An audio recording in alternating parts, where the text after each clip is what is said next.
was a major contributing factor to these problems. You know, this issue of HIV and AIDS, I think Africa, the continent, is leading the world in terms of cases. Now, let's talk about, what did you see there that indicated that this was a problem? Did you see any evidence of, I mean, did they make any tours or anything to demonstrate to members of the various delegations of this being a problem?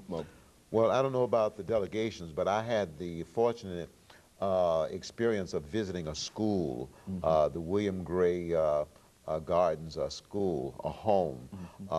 There were 200 children there from birth to about age 18. 60 of those kids, well, 60 of those were children between under the age of 7. 40% of that 60 were HIV positive. I saw, I met about 2 or 3 kids. There were 3 kids who were from about 2 or 3 years of age who were dying of AIDS. I also met some other kids who were HIV positive. I visited an adjacent part of that school, which was a hospice for children. And since a year and a half, 19 children now, between age 2 and 7, had died of HIV/AIDS. Now that's the reality. That's part of the reality. The other reality comes through when you talk to people, and I did, who said, you know, I have a sister that died of AIDS this year. I had a brother that died of AIDS this year.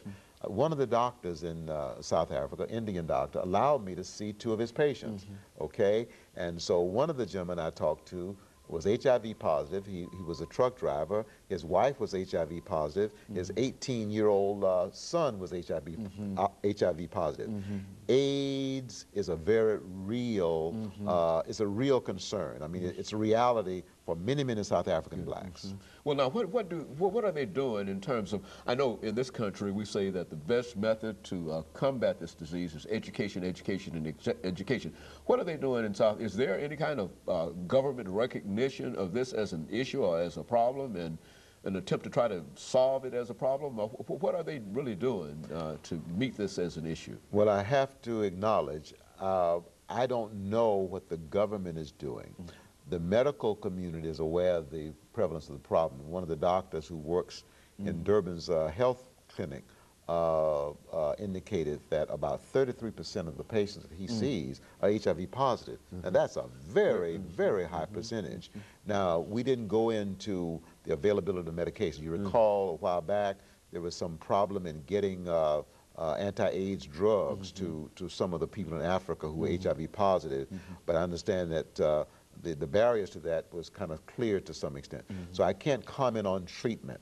I do know, unfortunately, there's a lot of delusional thinking on the part of some people. It is said that some males believe or have the delusion that if you're HIV positive and if you have sex with a virgin, then it'll clear it up. So you have that kind of misinformation. So I don't know what's being done. My impression is not nearly enough. I don't know how many the drug availability to fight AIDS in South Africa, but I think not nearly enough. Now, what about the United Nations? I mean, does the United Nations respond to this as an issue, or what is it doing in reference to this? Well, my understanding is that they are collecting money. They are attempting to invite donations, but they are not pleased with the amount of donation, the amount of donated money. But the United Nations is aware of the problem, and they are making some effort to address the problem. And it is an international problem. Oh, yes. This whole issue of AIDS. Yes. And while we might not experience it as severe here, among all Americans, that it also impacts a large number of Americans here. Is that what we're seeing? Oh, yes, very much so. Very much. AIDS is a very real problem in America, not only among blacks, but among whites as well. And it's a problem that's not going away. No, it's not going to go away. And of course, let us have this next commercial break. Dr. Poe, and we'll be back following this short commercial break. Is the World Conference